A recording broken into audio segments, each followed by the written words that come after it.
오늘 이제 간음하지 말지니라 10계명을 다루면서 이제 하게 되는데, 보통 이제 교회에서는 이게 사람들이 성적인 부분을 잘 다루지를 않아요.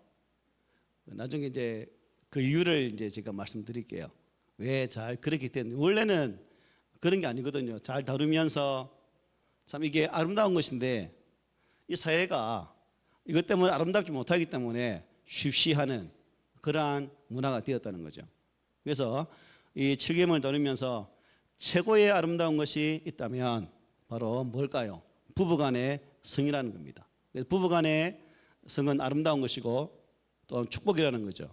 왜냐하면 하나님께서 가정제도를 통해서 남자와 여자를 만드시고 그 둘을 통해서 가정을 세워가도록 하셨기 때문에 부부의 성은 아름다운 것이다. 뭐한 것이라고요? 아름다운 것이다. 그래서 성경적으로 알아야 할 것은 뭐냐면, 하나님께서 허락하신 합당한 관계, 그러니까 부부간의 성은 거룩한 것이고 선한 것이고 축복이요 선물이다 라는 것을 우리가 알아야 됩니다. 교회에서 저도 이런 것을 나누기란 부끄러워서 참 이게 힘든 부분인데, 어쨌든 우리가 계속 보고 있는 부분이니까 함께 나누기를 원합니다.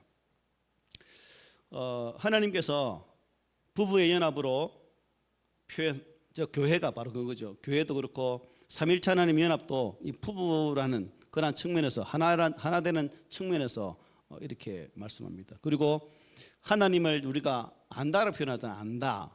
그래서 안다라가 히브리어로 야다입니다. 야다가 뭐냐면 남녀 간의 성을 통해서 서로를 아는, 그걸 의미하거든요. 그래서 완전히 발가벗겨진, 서로에게 숨길 게 없는 그런 상태의 알미라고 말하는 거죠. 그래서 바울은 이러한 관계를 이렇게 설명합니다. 이 비밀이 거도다. 나는 그리스도와 교회에 대하여 말하노라. 그러나 너희도 각각 자기 아내 사랑하기를 자신같이 하고 아내도 자기 남편을 존경하라라고 바울은 말씀해 주고 있습니다. 그래서 성경은 이 사랑과 연합의 관점에서 볼 때 부부 사이의 성만족, 이것은 뭐다? 바람직한 것이다 라고 말합니다. 남편들 없는 부분들 죄송합니다. 어쨌든 오직 성경에서 문제가 되고 있는 것은 뭐냐면, 이 범위를 벗어났을 때 그것을 뭐라 합니까? 죄라고 말하는 거죠. 하나님께서 사람을 처음 창조했을 때 아담에게는 돕는 배필이 있었나요? 없었나요? 없었어요. 그래서 독초하는 것을 하나님이 싫어하셨기 때문에 아담에게 하와를 만들어 주십니다. 사람이 혼자 사는 것이 좋지 아니하니 내가 그를 위하여 돕는 배필을 지으리라 말씀하시면서 아담의 옆구리를 따뜻하게 해 주셨습니다. 따라서 이 남녀 간의 성은 타락 이전에는 뭘까요? 아름다운 것이었다는 것이요. 너무나 축복된 그러한 것이었다는 것을 분명히 볼 수 있고, 또 하나님께서 계획하신 그러한 뜻이 있음을 분명히 보게 됩니다. 이제 문제는 이제 죄가 들어오기 전은 이런 상태였는데, 죄가 들어오는 이후에는 이 성적인 욕구가 이제 죄로, 즉 타락에 하나님 앞에 온전치 못하기 때문에 그것이 곧 범죄의 현상으로 나타나는 경우를 많이 보게 됩니다. 그래서 아담과 하와가 여러분 발가벗었잖아요. 그죠? 발가벗었는데 어땠습니까? 부끄러워했나요? 안 부끄러워했죠. 아담과 출애굽과의 창세기입니다. 오타네요. 그의 안에 두 사람이 벌거벗으나 부끄러워하지 아니하니라. 창세기 2장 25절입니다. 그래서 아담 하와가 가지고 있었던 성적 욕구는 전혀 부끄러운 것이 아니었다, 그런 것이죠. 그래서 우리는 이 성적인 욕망 그 자체가 잘못된 것이 아니라 하는 것을 분명히 알아야 되겠죠. 사실 하나님께서 우리 인생을 지으시고 남자와 여자를 이렇게 만드셔서 이 땅에 생육하고 번성하도록 그 은혜를 주셨다는 거예요. 결국 남자와 여자의 결합이 없이는 충만할 수도 없고 번성할 수도 없다는 사실입니다. 결국 이러한 만남 속에는 하나님의 계획이 있음을 분명히 보게 되죠. 문제는 하나님께 정하신 결혼 언약, 이 결혼 언약 안에서의 성적 욕구는 합당한 것이지만 이 언약 밖에서의 성적인 욕구는 죄됨을 우리는 기억해야 되죠. 그래서 성인이 선하다는 것은 강조하는 이유가 뭐냐면 기독교 외에는 또 이것을 좀 터부시하는 경우가 많거든요. 플라톤이 자기 철학적 사상을 추구하면서 뭘 말했냐면 보이지 않고 또 우리에게 나타나지 않는 것은 거룩한 것이지만 우리에게 보여지고 만져지는 것은 모두 악하다라고 말했습니다. 그래서 결국 이러한 플라톤의 이러한 사상이 무슨 사상으로 이어지냐면 금욕주의로 이어집니다. 그러니까 이 세속은 더러운 것이고 영적인 것은 선한 거룩한 것이다 라고 이렇게 판단하게 되죠. 그래서 인간과 관계되어진 모든 것들은 플라톤 철학에 의하면 뭐다? 악한 것이라는 거죠. 그리고 보이지 않는 영적인 세계만 선한 것으로 판별했습니다. 그래서 사람들이 이제 거룩성을 보이기 위해서 또 종교가 타락하니까 또 종교인들까지도 그 거룩의 한 표본으로 나타내기 위해서 결혼을 하지 않는 수녀로 또한 이게 사제로 이렇게 살아가는 그런 것까지 이어지는 것을 보게 되죠. 그래서 그러나 성경은 이 언약 안에서의 모든 성은 참 신비하고 아름답고 사람이 누린 축복 중에서 가장 큰 축복이라고 말씀을 해요. 오직 성령이 정죄하는 바는 성적인 욕망을 불법으로 만족시키려는 데 있다는 것입니다. 이것은 하나님이 정한 결혼 언약 밖에서 갖는 이러한 성적인 관계를 의미한 것이죠. 성경은 이것을 뭐라 합니까? 음행이라고 말합니다. 음행. 그래서 합법적으로 결혼한 사람의 모든 성적인 관계는 음행의 죄에 해당됩니까? 안 되지만 그 외의 것은 다 음행의 죄에 해당된다는 거죠. 여러분, 가장 아름다운 것의 타락은 가장 더러운 것이 되기 때문에 이 성적 타락에 대해서 언급하는 것은 우리의 이 마음에 매우 불편하지만 성경이 다루고 있기 때문에 또 목회자는 저도 불편하지만 다루어야 한다는 거죠. 또한 이 타락한 시대의 특징은 음행이고 그 음행이 일반화되어서 요즘은 대수롭지 않게 이게 보편화되어지니까 요즘 당연하게 이렇게 여기는 게 문제인 거라요. 문제라.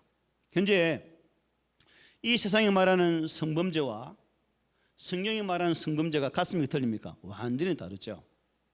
예를 들어서 이 세상은 장성한 총각 처녀들이 서로 합의하에 관계를 가지면 죄로 봅니까? 죄로 안 봐요. 그러나 성경은 큰 죄로 보고 있다는 거예요. 성경은 총각 처녀가 정상적인 성적인 관계를 가졌다면 반드시 결혼을 해야 한다라고 말씀해요. 그렇지 않으면 창녀 그리고 남창으로 된 것으로 간주한다고 말씀합니다. 그러므로 우리 그리스도인들은 언제나 성경적 기준을 자신의 기준으로 삼아서 바르게 판단해야 될 것입니다. 그래서 오늘 제가 성경은 이러한 인간의 성적 타락을 어떤 것으로 말해주고 있는지 몇 가지만 한번 살펴볼게요. 먼저 첫째 음행죄인데요. 신명기 22장 28, 29 이렇게 말합니다. 음행죄가 있는데 만일 남자가 약혼하지 아니한 처녀를 만나 그를 붙들고 동침하는 중에 그 두 사람이 발견되면 그 동침한 남자는 그 처녀의 아버지에게 은 50세겔을 주고 그 처녀를 아내로 삼을 것이라 그가 그 처녀를 욕보였은즉 평생에 그를 버리지 못하리라 말씀했어요. 성경은 결혼 언약이 있기 전에 성관계를 갖게 된 것은 그 남자는 뭐요? 사통한 젊은 여자와 반드시 뭐 해라? 결혼할 의무가 있다라고 말씀해요. 예, 그때 빨간 줄 했죠. 그가 그 처녀를 욕보였은즉 평생에 그를 버리지 못하리라. 이때 결혼 전의 성관계는 다른 성적 타락보다 극악하지는 않지만 하나님의 명령에 반하는 것이기 때문에 죄가 된다는 거예요. 그리고 이미 두 사람이 한 몸이 되었기 때문에 반드시 뭘 해야 된다는 거예요? 결혼을 해야 된다는 것입니다. 재미없죠? 보니 표정 본 게 재미가 없는 표정이라. 아이고 뭐 저런 얘기를 해산노. 지금 분위기가 딱 그런 분위기라. 어쨌든 들어보세요. 빨리는 못 맞추게 끝까지 해야 되겠습니다. 하나님께서는 이 결혼과 성관계는 반드시 함께 병행해야 된다는 거죠. 결혼이 전제되지 않는 한, 즉 결혼 이후에 이루어지는 것은 합당하지만 그렇지 않은 것은 다 하나님께서는 불법으로 불순종하는 죄로 보고 있다는 것입니다. 그래서 이 음행죄, 그러므로 음행을 저하면 뭐 해야 된다는 거예요? 회개를 해야 된다는 것입니다. 둘째는 간통죄. 우리나라 없어졌죠? 네, 없어졌어요. 그래서 어떤 나쁜 남자들은 이거 없으니까 쾌제를 부르더라고요. 참 못된 세상이라. 이 죄는 결혼하기 전에 총각 처녀들이 짓는 성범죄보다 훨씬 더 심각한 음행죄에 해당됩니다. 간통죄는. 하나님 율법에 의하면 결혼 전에 발생한 두 남녀 어떻게 해요? 발견되면 결혼해라 했죠. 그죠? 그럼 문제 해결됩니다. 하지만 결혼한 자들이 관계를 맺을 경우 하나님의 율법은 모든 자들이 보는 앞에서 어떻게 해요? 돌로 쳐 죽이라고 말씀해요. 신명기 22장 22절, 어떤 남자가 유부녀와 동침한 것이 드러나거든 그 동침한 남자와 그 여자를 둘 다 죽여 이스라엘 중에 악을 제할 지역에 죽는 돌로 쳐 죽이는 거예요. 우리 간혹 영화 보면 여러분 보셨죠? 그냥 사람 옆에 세워놓고 그냥 돌로 막 뛰니더랍니까? 얼마나 아프겠어요. 그냥 고통 가운데 죽는, 고통 가운데. 그냥 잘라버리면 금방 죽는데 돌로 때리니까 얼마나 고통스럽겠습니까? 돌로 쳐 죽이는 이 처형에서 유일한 예외는 자기의 의도와는 상관없이, 쉽게 말하면 강간을 당했을 때는 여자는 살지만 그 남자는 어떻게 해요? 죽는 거죠. 그 다음에 이제 뭐가 있냐면 근친상관. 이게 뭐예요? 집안 사람끼리 하는. 성경을 읽어보면 이게 심했습니다. 근친상간죄가.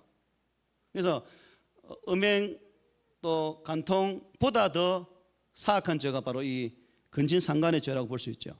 신명기 27장을 보면 이 근친상간의 죄가 나오는데요. 이 죄에 대해서는 모든 사람 앞에서 공적으로 저주를 내리고 있는 것을 보게 됩니다. 그래서 이 죄는 가족 공동체를 어떻게 해요? 완전히 무너뜨리는 거죠.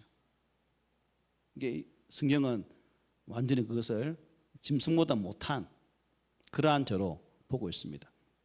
또 하나는 뭐냐면 수간죄. 수간이 뭐예요? 짐승과는, 동물과는 그러한 죄입니다. 그래서 출애굽기 22장 19절에 이렇게 말해요. 짐승과 음행하는 자는 반드시 죽일지니라 하고 말하고 있습니다. 이거는 간통죄보다 더 무서운 거죠. 더 나쁜 죄질이 아주 악한 겁니다. 그래서 하나님께서는 이 사람을 반드시 죽일지니라고 말씀하고 있습니다. 그래서 감사하게도 우리 일반 은총에 속한 우리 모든 사람을 볼 때에 이게 보편적이지는 않다는 게 참 감사한 거고, 아주 특별한, 내가 볼 때는 정신병 같아. 특별한 사람만 이럴 수 하는 사람이 왕왕 있습니다. 그 다음에 동성애. 요즘 동성애 문제잖아요. 우리 한국에 저번에 무슨 축제 했다고요? 퀘어 축제. 말은 축제죠. 이게 음란한 게 축제가 됩니까? 이게 말도 안 되지. 이게 여러분 말 된다고 생각해요? 그거 보면 안 보셨죠? 동영상 안 보셨죠, 여러분? 나는 현장에 안 가봤기 때문에 동영상을 봤는데 이게 도대체 애들 보면 뭐한 짓이에요 이게. 그래서 2주 전에 우리 기독교에서 뭘 했냐면 거룩한 방파제 운동을 전개했습니다. 뭐냐면 남녀는 하나님께서 만든 것이고 성은 남자와 여자의 온전한 것으로 결합되어진다는 사실을 전제하면서 성경적인 진리에 입각해서 이러한 모든 것들을 거부한다라는 거예요.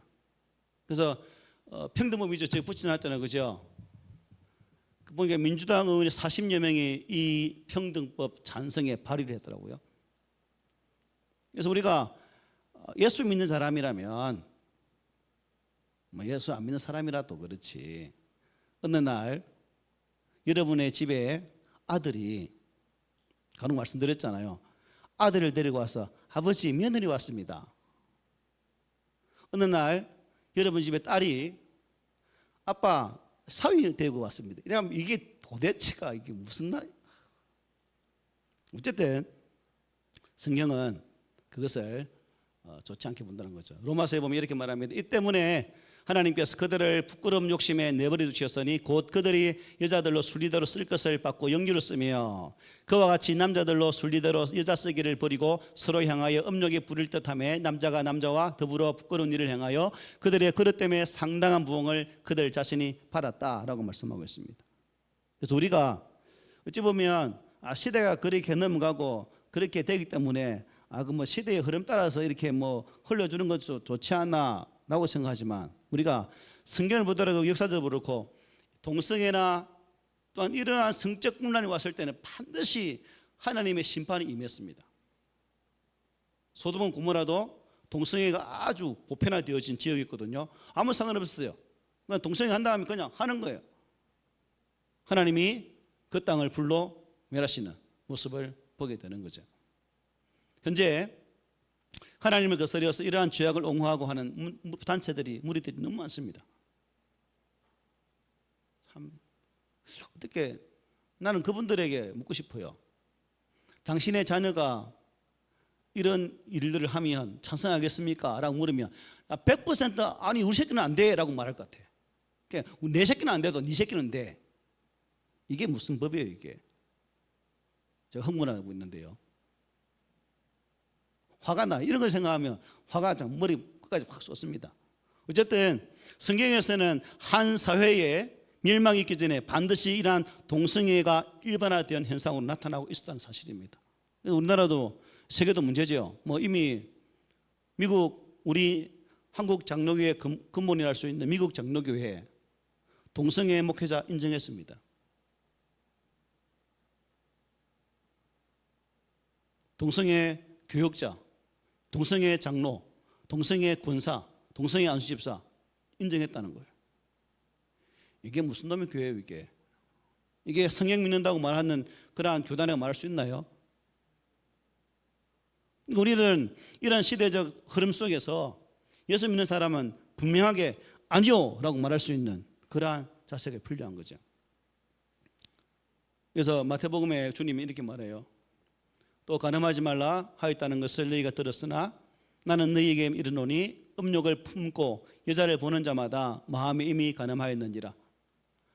또 일렀을 누구든지 아내를 버리려거든 이혼 정서를 줄 것이라 하였으나 나는 너희에게 이르노니 누구든지 음행한 이유 없이 아내를 버리면 이는 그로 간음하게 하며 또 누구든지 버림받은 여자에게 장가드는 자도 간음합니다라고 말씀하고 있습니다. 주님은 또 더 살인도 마찬가지잖아요. 예수님은 더 엄격하게 말씀하셨죠.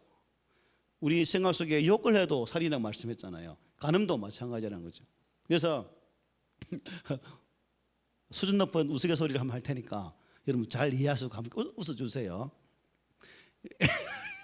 수준 높은 건 이해 쫙 정신 바짝 차리고 들어야 됩니다. 잠 자지 말고 바싹. 이제 부부가 있었는데 남편이 먼저 돌아가시고 이제 아내가 이제 뒤에 돌아가신 거예요. 그래서 이제 천국에 갔는데 아내가 보니까 남자들이 어떤 사람은 꽃 한 송이, 어떤 사람은 꽃 두 송이를 들고 앞을 왔다 갔다 하더랍니다. 그래서 이 여자가 저게 무엇이? 그래서 하나님 저분들이 꽃을 주고 다니는데 저 꽃이 뭐예요? 물었어요. 그래서 저 꽃은 뭐냐면 저 사람들이 이 땅에 삶을 살 때에 음행죄를 지은 수만큼 여자를 관계된 만큼 꽃을 들고 있다라고 말하더래요. 그래서 이제 이 여자가 생각하기를 내 남편은 초지일관 나만 바라보고 살았기 때문에 아마 꽃 한 송이 들고 올 거야. 하나님 제 남편 좀 보여주세요 라고 했대요. 그래서 참 남편 보고 싶겠다 하면서 이제 남편을 데려왔는데 남편이 손에 꽃을 들었는데 무슨 꽃을 들었을까요? 예? 야, 안개꽃. 니 웃지 않아? 야, 면접 어떻게 하는데, 니? 야, 니 선수네. 그럼 웃지 않아? 안개꽃을 들고 있다랍니다. 안개꽃 숫자가 얼마나 많습니까? 안개꽃을 한 다발 들고 있다랍니다. 세기도 힘들 만큼. 이게 우스갯소리인데 그만큼 방금 예수님이 말씀하신 그 기준에 의하면 나도 안개꽃을 충분히 들 수 있겠다. 남자 장로님 뭐 안개꽃 들 수 있겠어? 무슨 거 들겠어 장로님?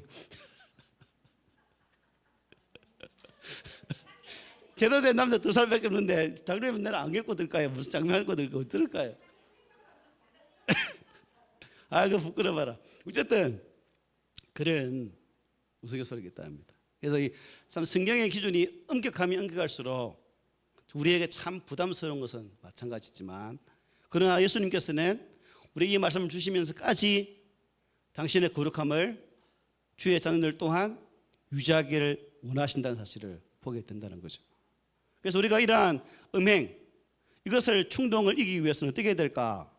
결국 성경의 답을 찾을 수 있겠죠.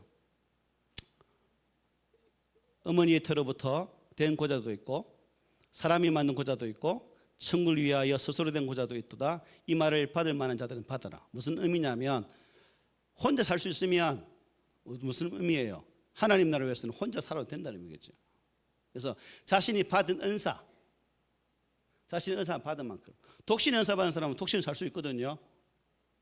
저는 이제 성경적 측면에서 충만하고 땅에 번성하라, 정복하라는 그 말에는 안 맞지만, 어쨌든 저 말에는 예수님께서는 복음을 위해서 그렇게 된 자도 있다라고 말씀하셨고, 사도 바울은 자신의 은사에 따라 독신을 살 수 있겠지만 또 그렇지 못하면 뭐라 말합니까? 이렇게 말하죠. 만약 절제할 수 없거든 결혼을 하라. 정욕이 불같이 타는 것보다 결혼하는 것이 낫다라고 바울은 말을 하고 있습니다. 그래서 잠언 5장에 보면 음욕에 빠지지 않는 방법으로서 이렇게 말합니다. 하나님께서 주신 아내를 가장 고귀하게 알아 그 아내를 통하여 만족함을 얻으라 라고 잠언 기자는 이렇게 설명을 해요. 이 남편만, 아내도 마찬가지겠죠. 그러면 그죠? 남편을 통하여서 만족함을 얻으라 말씀하고 있는 거죠. 이 만족함은 신체적, 정신적, 육체적까지 다 이어집니다. 또 성경은 경건한 형제 자매들과 함께 믿음의 깊이를 더 깊여갈 때에 이러한 음란도 이길 수 있다라고 말해요. 디모데에 이렇게 말합니다. 그러므로 누구든지 이런 것에서 자기를 깨끗하게 하면 귀 쓰는 그릇이 되어 거룩하고 주인의 쓰심에 합당하며 모든 선한 일에 준비함이 되리라. 또한 너는 청년의 정욕을 피하고 주를 깨끗한 마음으로 부르는 자들과 함께 의와 믿음과 사랑과 화평을 따르라. 이미 살핀 것처럼 예수님께서는 우리의 마음이 가늠하면 이미 가늠한 것이라 말씀했습니다. 따라서 무엇보다 먼저 마음이 가늠을 하지 않도록 해야 되겠죠. 근본적으로 죄로부터 자유를 해야 된다. 근데 죄 가운데 사는 인생이기 때문에 참 쉽지가 않다. 우리 목회자들끼리 모여도 이런 말 쉽게 나오거든요. 저는 노예나 이제 가면 저는 여자 성도하고 목회합니다. 여자 목회합니다. 이러거든요. 그럼 딱 하는 말이 뭔지 아십니까? 행복하겠네. 행복하겠네 말합니다. 뭐 할밀꽃도 꽃이잖아요. 호박꽃도 꽃이고 할밀꽃도 꽃은 꽃인데 이제 문제는 이제 그 꽃을 아름다움을 보고 그냥 아름다움을 느껴야 되는데 이제 그 속에 이상하게 들어가면 안 된다는 거죠. 성경은 이 음행을 영적 부패와 연결시키고 있습니다. 그래서 영적으로는 우상을 섬기는 것을 뭐예요? 영적 간음이라 말하거든요. 우상을 그러니까 하나님이 아닌 다른 그 무엇을 내 마음의 중심을 두는 것, 이것을 영적 간음이라고 말합니다. 그래서 우리가 참 이 땅을 살아가면서 육적인 간음이든 영적인 간음이든 이 두 가지 죄로부터는 우리가 자유해야 돼요. 즉 벗어나서 정말 하나님의 거룩한 말씀 앞에 서야 된다는 거죠. 그래서 바울은 고린도 교회에 이렇게 말합니다. 음행을 피하라. 사람이 범하는 죄마다 몸박혀 있거니와 음행하는 자는 자기 몸의 죄를 범하는 것이다 라고 말씀했습니다. 요즘 이제 뭐 여러분 어른 때는 또 남녀 간 결혼 문제가 더 엄격했잖아요. 시대가 쭉 지나면서 이런 남녀 간의 관계의 성 문제가 문란함을 통해서 참 많은 그러한 가정의 질서들이 파괴되고 또 그것이 참 우리가 아는 것은 소돔과 고모라처럼 이 땅이 빈모되는 모습을 보면서 우리가 아파는 하지만 알게 모르게 우리가 그 아픔 속에 들어가서 우리도 그와 같은 삶을 살아갈 때가 있을까 말까 있다는 게 문제죠. 그냥 용납하죠. 좀 문을 좀 더 폭을 넓혀서 생각하려고 하고 요즘 시대가 그러니까 라고 말을 하면서 좀 이렇게 덮어두고자 하는 일들이 참 많습니다. 그런데 성경에 의하면 예수 안에서 하나 되어 사랑할 때 가장 아름다운 사랑을 말씀하고 있기 때문에 우리가 예수 안에 있는 자라면 우리 또한 이것을 강조를 해야 되죠. 사실 여러분 배고픈 사람이 빵을 훔치게 되는 것처럼 우리 성도들이 주 안에서 만족하지 못할 때 자연스럽게 어떻게 해요? 세상을 기웃하게 되어 있다는 겁니다. 하나님께서는 우리의 신체 욕구를 막으신 것이 아니에요. 하라는 거죠. 그러나 주 안에서 결혼 안에서 그리고 부부 사이의 경건한 연합을 통해서 온몸과 마음의 하나됨을 통해서 욕구를 채우라고 말씀하고 있어요. 그러니까 정당한 욕구는 아무 의미가 없어 괜찮아요. 그런데 부당한 불법적인 욕구가 문제죠. 그래서 사람이 혼자 사는 것이 좋지 아니하니 내가 그를 위하여 돕는 배필을 지은다. 즉 하나님의 공식적인 언약 안에서의 행함은 아름다운 것이다.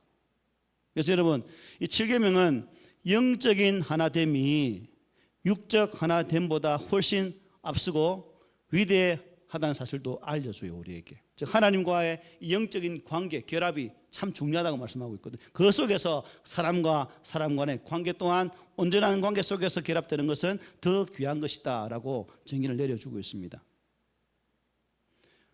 나아가서 우리가 하나님의 그 아가페적인 사랑을 받은 자로서 우리는 이 땅에서는 필레오라든가 또 에로스적인 그런 사랑도 나눌 수 있는 관계가 있겠지만 하나님의 성도들은 하나님의 아가파오 즉 아가페 사랑을 받은 자이기 때문에 이 아가페 사랑으로 무장하고 우리 삶에서는 남자 여자 간의 그 사랑 또한 하나님 사랑으로 더 성화시켜 나가면 참 좋겠다는 생각이 듭니다. 베드로가 이렇게 마지막 권면합니다. 우리 이 베드로의 권면을 다 함께 읽어보겠습니다. 시작. 그러므로 너희 마음의 허리를 동이고 근신하여 예수 그리스도께서 나타나실 때에 너희에게 가져다 주실 은혜를 온전히 바랄지어다. 너희가 순종하는 자식처럼 전에 알지 못할 때에 따르던 너희 사역을 본받지 말고 오직 너희를 부르신 거룩한 이처럼 너희도 모든 행실에 거룩한 자가 되라. 기록되었을 때 내가 거룩하니 너희도 거룩할지어다 하셨느니라. 아멘. 그래서 어찌 보면 참 간음이라는 이 문제가 교회에서 깨놓고 음행 말하기가 쉽지 않고 부담스러운 것은 사실이에요. 왜냐하면 교회 또 알게 모르게 교회에 여러분 이 문제가 심각하거든요.